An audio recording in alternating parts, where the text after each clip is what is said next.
Easter Rising of 1916 in Ireland has always been an event that has fascinated me, both because I've always been interested in Irish history and because of the politics of it all and learning the politics of it all. And then having gone through the Occupy movement and being able to sort of relate the things. So if you were part of the Occupy movement, maybe this will be interesting to you, especially if you have interest in Irish history. So I should start by saying that I am totally not like an academic historian or anything even close to that. So everything that I talk about is just from documentaries that I've read, books I've read, or documentaries I've watched and books that I've read, articles, things like that.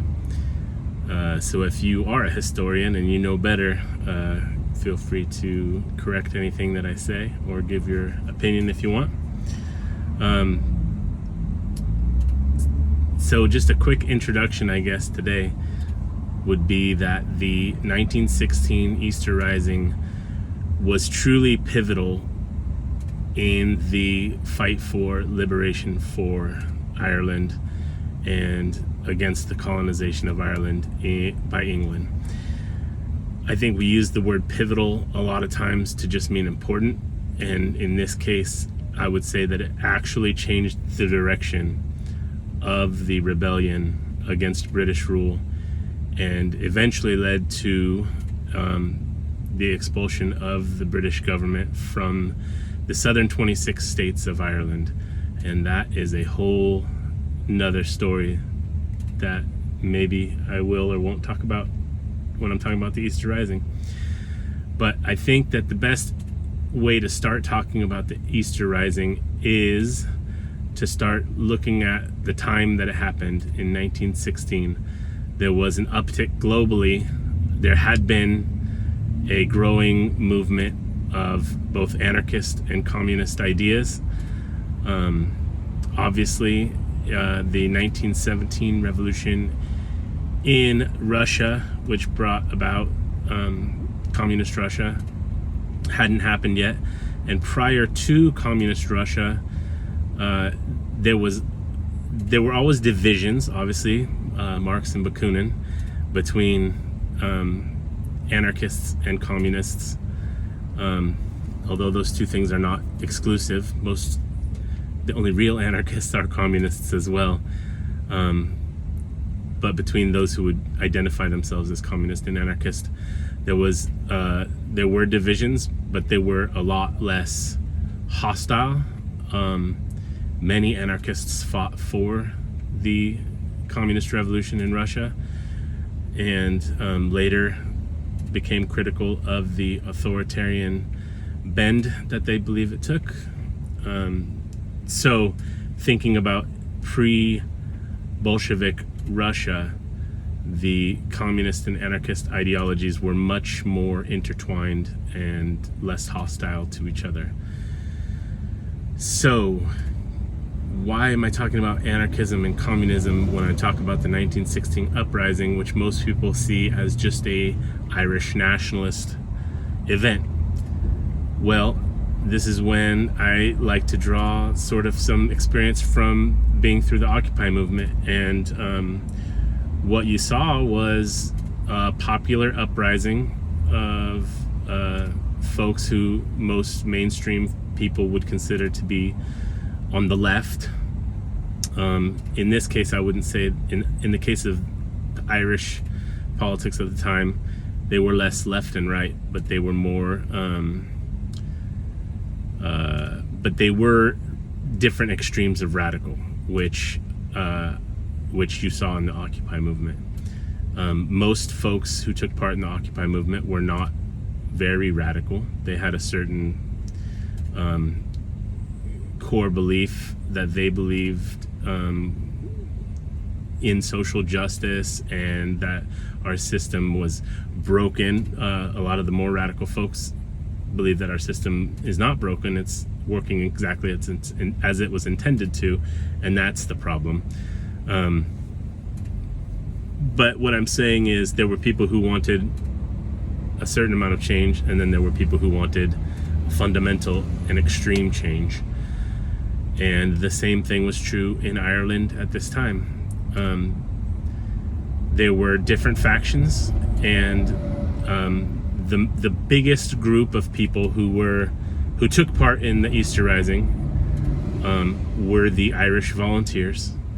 The Irish Volunteers were an armed force in Ireland who originated as a response to the Ulster Volunteers, who were loyalist, so they were loyal to England, and they formed in Northern Ireland. And as a response, anti-colonial Irish formed the Irish Volunteers. And at its height, the Irish Volunteers had as many as 200,000 members. So they were a huge organization. By 1916, there had been some splits, which I'm not going to super get into. And the Irish Volunteers probably totaled a number around 15,000 people. Now, this was sort of like the mainstream, or like in Occupy, what would have been like the progressive faction. Like they believed, but they also just had their core belief was basically to reject British rule, to return rule over Ireland to Irish people. And that was a very basic tenet that held them together. Now, there was a more radical group within this faction that had actually been around for a lot longer than the Volunteers. There was a clandestine sort of group of Irish nationalists who called themselves the Irish Republican Brotherhood. And they were an organization that was more or less clandestine at different times. The Irish Republican Brotherhood they didn't really have like a different core fundamental belief politically from the Irish Volunteers, but they were more militant and more extreme about it. They'd spend a lot of time sort of making sure that Irish culture, the Irish language, things like that were kept by the Irish people. So they did a lot of art and music and cultural things to make sure that the Irish culture wasn't eliminated by British colonization. And of course, believed that Ireland should be decolonized and returned to the rule of the Irish people. So that was the main sort of part. There was the Irish Volunteers, who had been really infiltrated by and had their members organized into the Irish Republican Brotherhood, who were a more militant version of the Irish Volunteers, really. And then there was the Irish Citizen Army. And the Irish Citizen Army was actually formed by James Larkin and James Connolly as a workers' defense guard. James Connolly and James Larkin led. So James Connolly became a socialist. Many anarchists and many communists like to claim him as their own.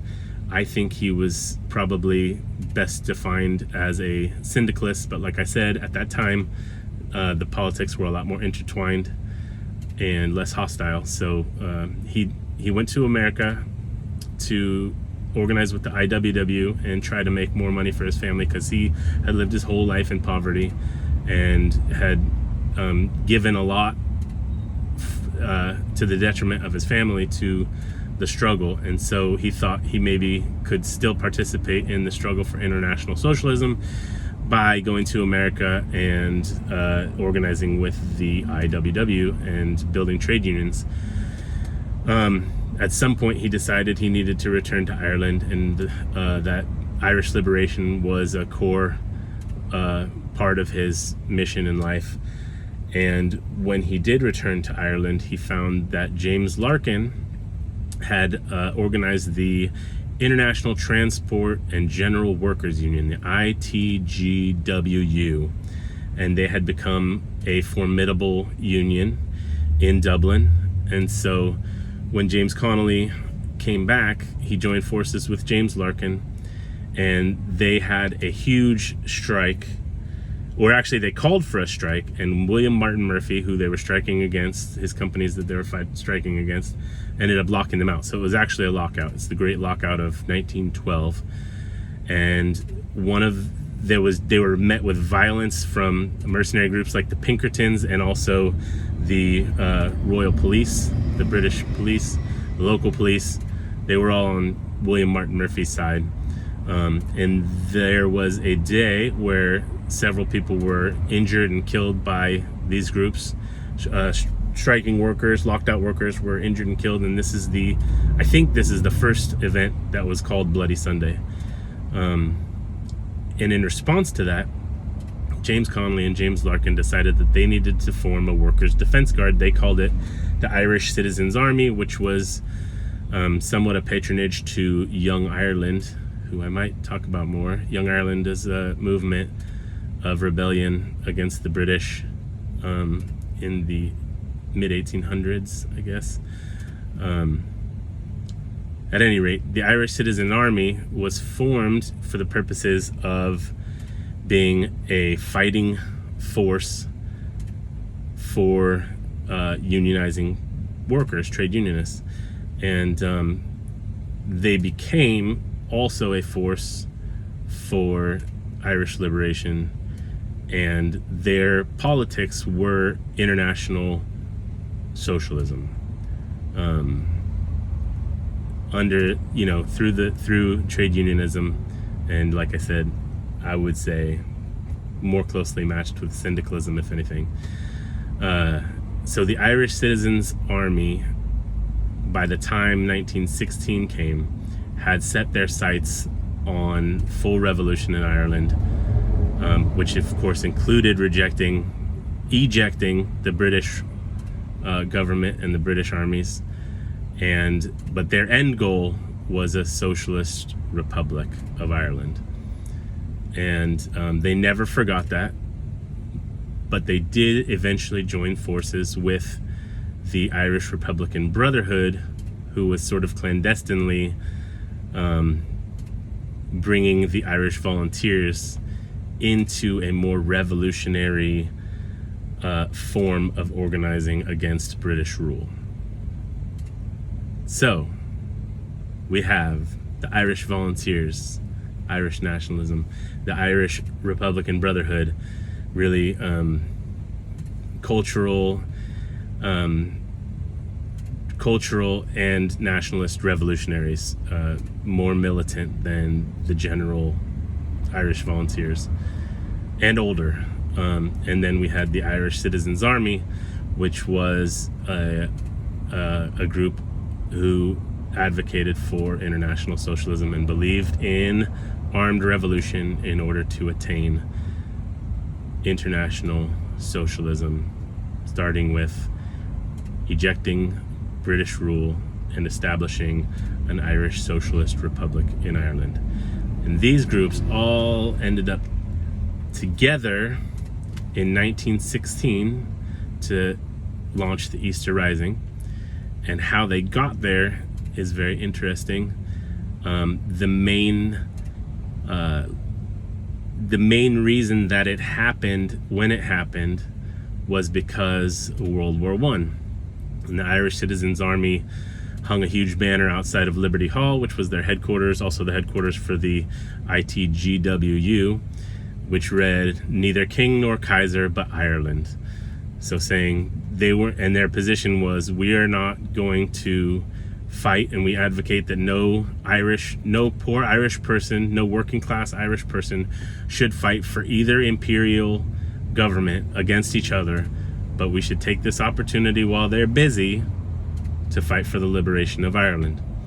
And the Irish Republican Brotherhood also saw England's distraction with World War I as an opportunity to strike against England and fight for Irish independence. So, I think that's probably long enough for an introduction. It's almost 15 minutes. If anybody actually is interested in this, I'll be very happy, and I'll try to talk more about it tomorrow.